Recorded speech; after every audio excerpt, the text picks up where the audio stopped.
Hey guys, welcome back. I hope you are having an amazing day. Let's get right into the stories. The first one is an entitled People Story. When my wife and I bought our house on Elm Street last year, we were so excited to join what seemed like a friendly community. Most of the neighbors were young couples and families like us, with kids playing together in the street and backyard barbecues every weekend. But everything changed when a group of retirees moved into some vacant houses at the end of the block. At first, they seemed nice enough, always waving and saying hello. Little did we know they had sinister plans. After living here for just 2 months, they formed a homeowners association and appointed themselves to the board. The next thing we knew, they were going door to door pressuring people to join the homeowner association and pay dues.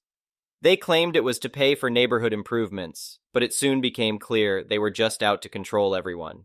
Those of us who refused to join started getting weird notices left on our doorsteps about minor things, like our grass being half an inch too long. Then the letters became demands to change things or be fined. They nitpicked everything you could imagine: holiday decorations, garden gnomes, kids' toys in the yard. It was ridiculous. At first, we all thought it was a joke and ignored them. But the homeowner association board was dead serious. They filed complaints with the city about all these trivial violations, trying to get our homes condemned over things like faded paint. It was totally insane. When we realized they were serious, a bunch of us came together to tell them we wanted no part of their homeowner association tyranny. Their response was to hold a special vote to expand homeowner association boundaries to cover the entire block, whether we joined or not. They said it was to maintain neighborhood standards. Yeah, right.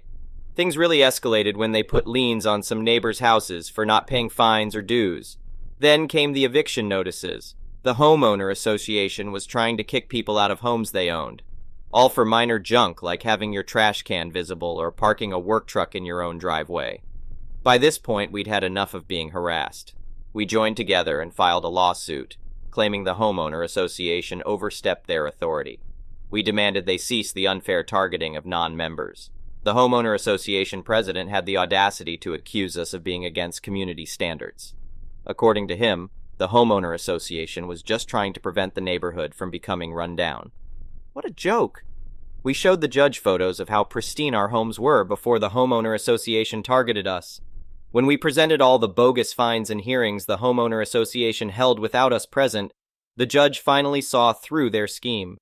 He not only dissolved their expanded boundaries, but completely disbanded the homeowner association for abuse of power. Those old cronies on the board were steaming mad about losing their control. As we celebrated with a big block party, they sat glaring from their porches. Too bad for them. Our neighborhood is peaceful again without their drama. We learned our lesson, though. Before buying a home, make sure to ask if there's an homeowner association. And if there is, run. Don't risk your dream home becoming a nightmare like ours almost did. We're just grateful we could band together and stand up to those tyrants trying to bully us out of our homes. In the end, we realized the only thing we have in common is looking out for each other. We don't need a controlling homeowner association for that. As long as we stick together, no one can seize power over our happy little community again. The next one is a pro-revenge story. My father is the Canadian Satan. Growing up with him was less than fun, and I can assure you, based on witnessing it, he was a less than fun husband. I'd go on about what a piece of crap my father is, but instead I'll quote a judge. "You're the most despicable human I've ever had in my courtroom." And that's coming from a family court judge. I read this winning endorsement of my dad's personality in the court documents I acquired related to his divorce with my mom. The same place I discovered the duckery he had engaged in to steal from my mom. It's also where I found the information I needed to get one over on him so severely he's going to disinherit me. A frame of reference about my father is that he's a pathological narcissist and behaves exactly how those people are compelled to act. They aren't generous people, and punching them in the wallet is like a slap shot to the taint from Gretzky. He's kind of like Donkey from Shrek, but also Joseph Stalin, a monstrous jackass. Chapter 1. Hosea 3:8.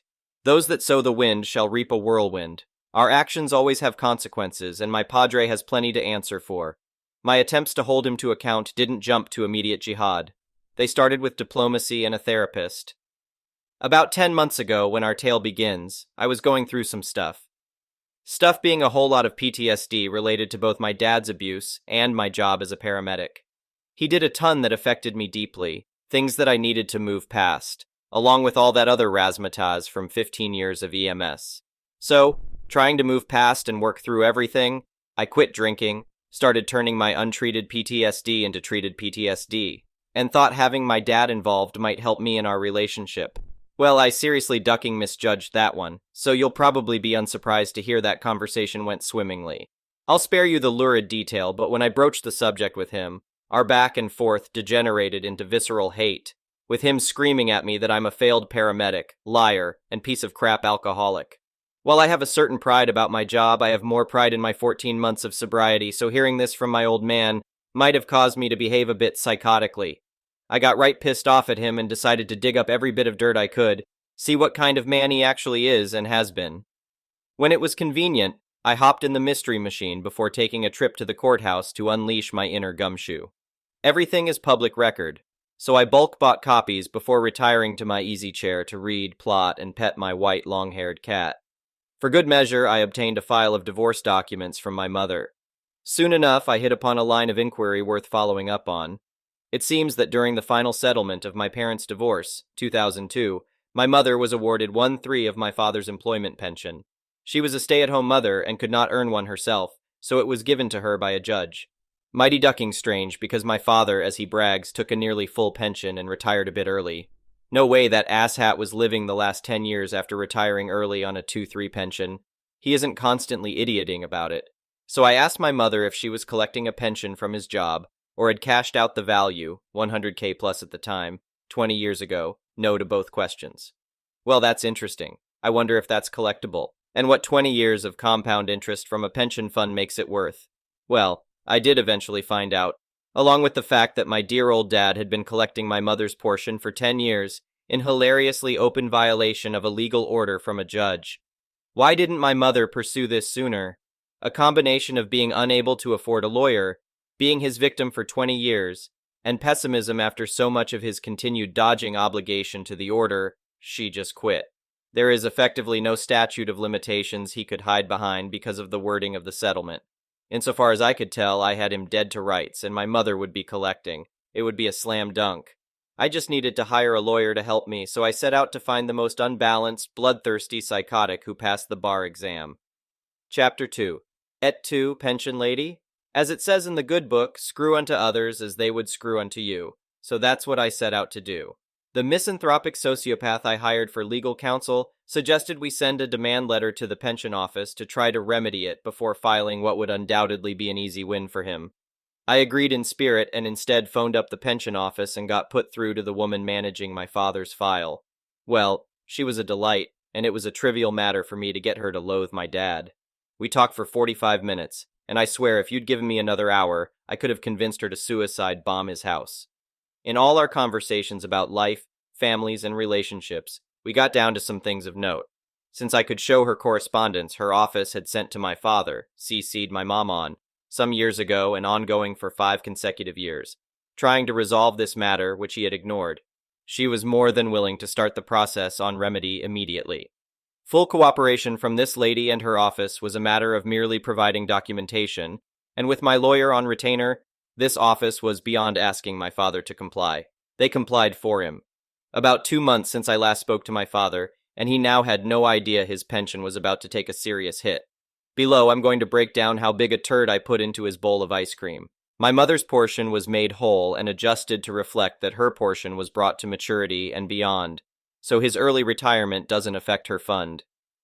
So he loses 10 years of valuation to her.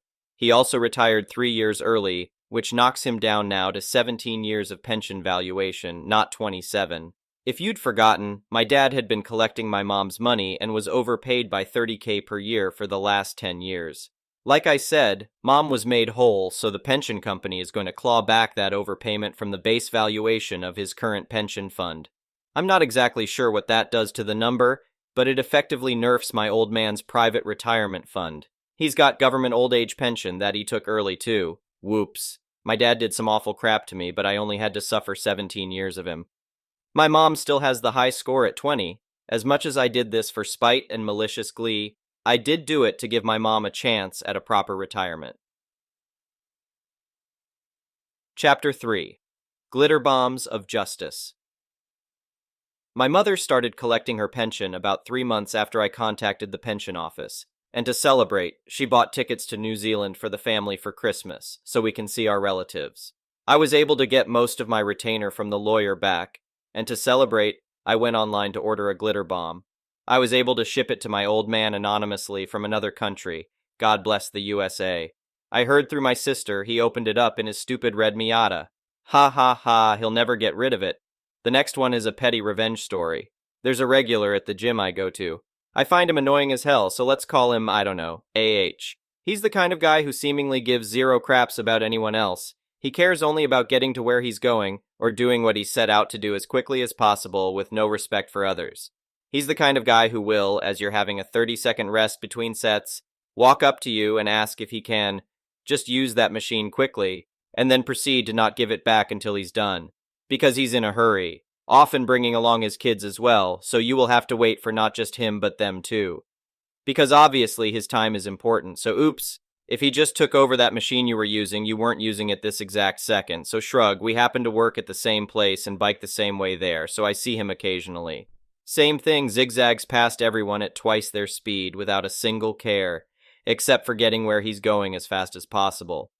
I was once about to have a crash because he flew past me on the inside of a corner with no warning. He races into the street instead of using the newly built bike lane literally right next to it because technically it's a few seconds quicker for him and screw the cars and buses, I guess. Anyways, baseline set. So to this recent event, I go to the gym. Outside of staffed hours, you enter through a special passageway using your membership card.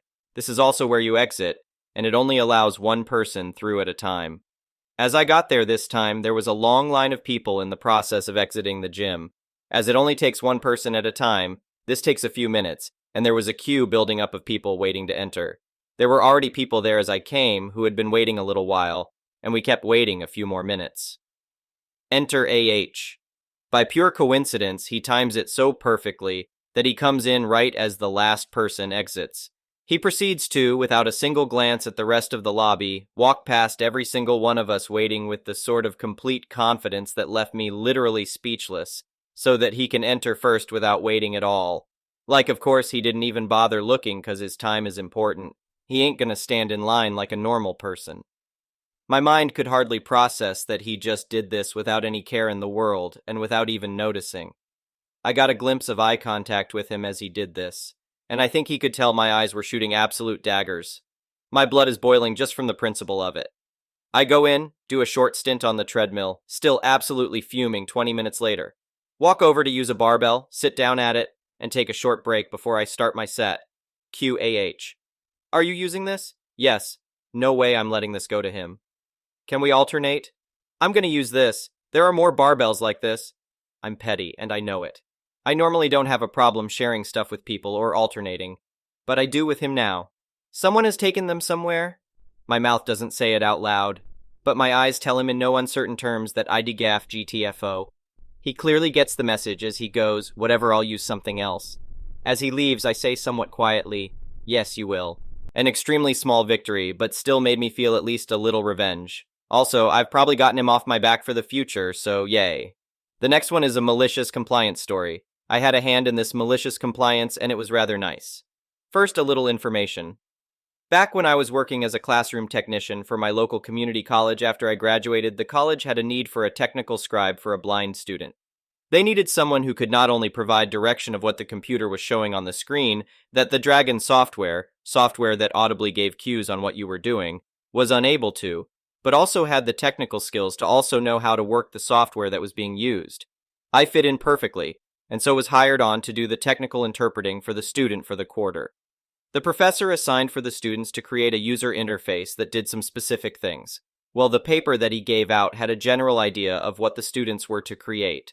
To help, but not overly help, I designed the general GUI, graphical user interface, and then let the student do the brunt of the work that Dragon functioned for, and I filled in the gaps by verbally cueing him on where he was, and what to do next because Dragon wasn't giving any cues. Student then turned in the assignment. Professor asks us to come to his office the next day and says that he knows I did the GUI part, and it was the student's responsibility to do their own interpretation of what he handed out. I was about to explain, but the student grabbed my arm, politely apologized, and said he will do as asked. We leave his office, and I ask what's up.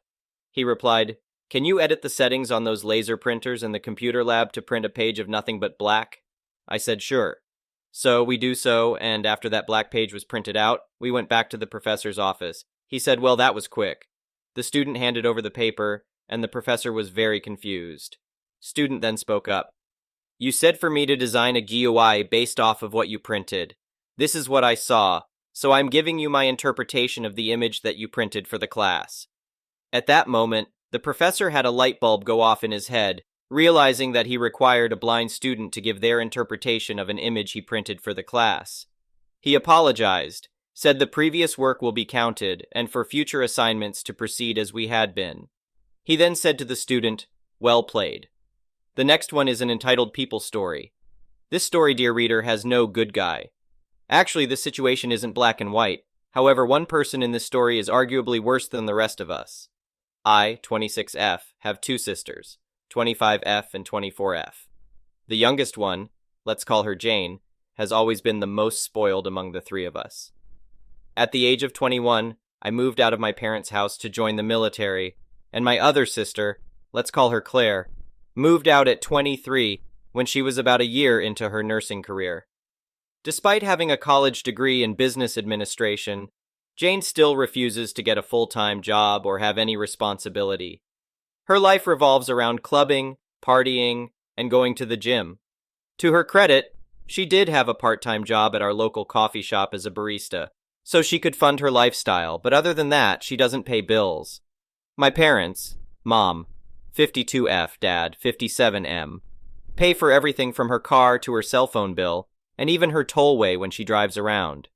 Basically, everything a normal functioning adult would pay for themselves is footed by my parents because she doesn't have a career yet. I get it. I have a daughter myself, and I would do anything to make sure that she's taken care of, even as an adult, but there's a difference between financial support and straight-up coddling. I've brought it up to my parents, specifically my mom, multiple times as to why she doesn't pay for her car, or at least her insurance, but she basically told me that she shouldn't suffer because of what our dad did. For some backstory, my sister was driving a used Honda around 2017 to 2019. The car itself was fairly new when they bought it, so my parents had it financed, and they gave it to my sister so she could get herself to school. Suddenly, and without warning, my dad took my sister's car, traded it for a brand new 2020 Honda, even though it wasn't paid off. Now my parents, specifically my mom as she is the breadwinner, are stuck paying for a brand new car and a car she no longer owns. Because of my dad's utter stupidity, my mom tried to make it up to Jane by buying her a Hyundai of the same year as her Honda. So not only was my mom paying for my dad's new Honda, my sister's old Honda to which the balance was put on top of the new Honda, but the Hyundai as well. With that being said, my mom feels that she shouldn't make Jane pay for the car because of my dad. Because everything was literally handed to Jane on a silver platter, this has made her extremely entitled to the point that my parents are scared of her. For example, one time Jane had bought Cane's chicken the night before and left her leftovers on the table. My mom saw it and ate it. I had just got discharged from the military, so I was staying at my parents' for a while until I saved enough to move out. So I saw my sister's reaction to my mom eating her leftovers. I had just got home from the store with my husband, 31M, and my daughter, 1F. As soon as we got home, Jane angrily asks me if I had eaten her leftovers. I told her I was just out with my family, and we got lunch on our way back, so I couldn't have eaten it. Then she called both my parents, who were at church, and she then found out that my mom had eaten her leftovers. After that revelation, she started to yell and swear at them over the phone. Even after she hung up the phone, she kept swearing and yelling and slamming doors and cabinets.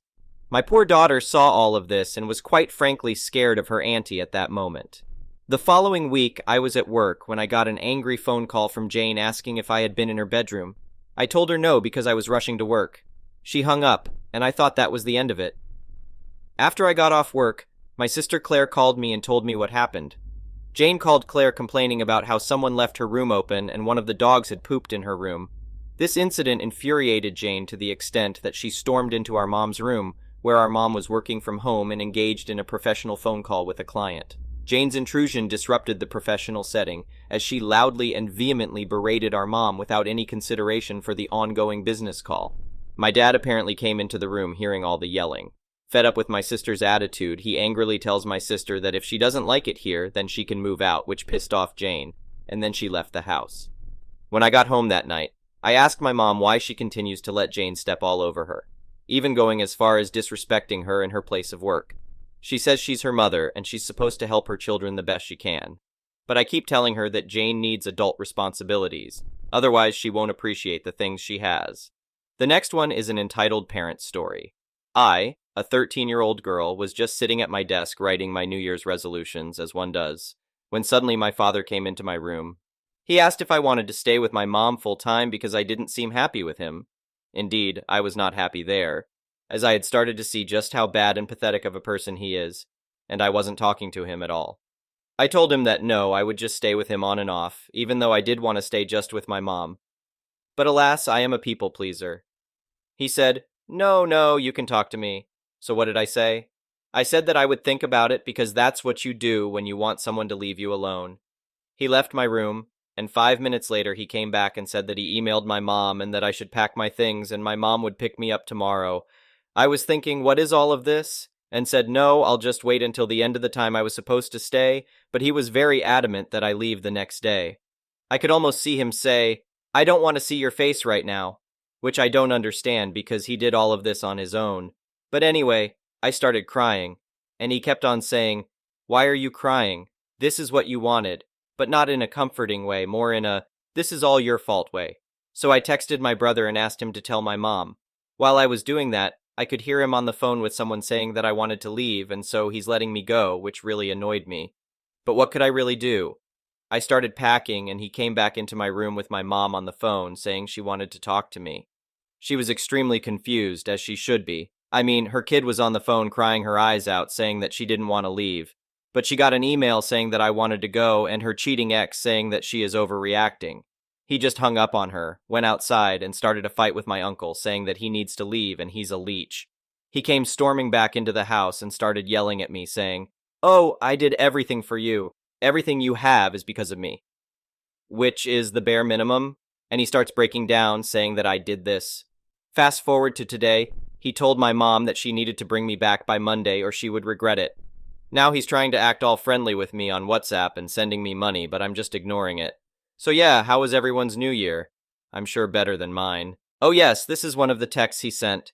Hello Mama, how are you doing? I've been asking your mom to bring you back home, but she has refused so far. She didn't refuse, I did, but go on. What happened on December 31st was literally a misunderstanding that has been blown out of proportion. The reason I wanted you to go to your mom was for her to help you deal with whatever emotional issues you might be experiencing. Totally a misunderstanding. I was hoping once you have confided in her, you can now return, but your mom has blown this out of proportion. Yeah, right, this is all my mom's fault. She literally went to the police yesterday to have me arrested, but no worries. They said I didn't do anything. I kind of wanted him to get arrested so he could see that there are consequences to his actions. You are due to start the new activities we talked about, and also you need to be home. The audacity. Thank you for watching. I would really appreciate it if you could like the video and subscribe to our channel if you haven't already. We'll see you again tomorrow.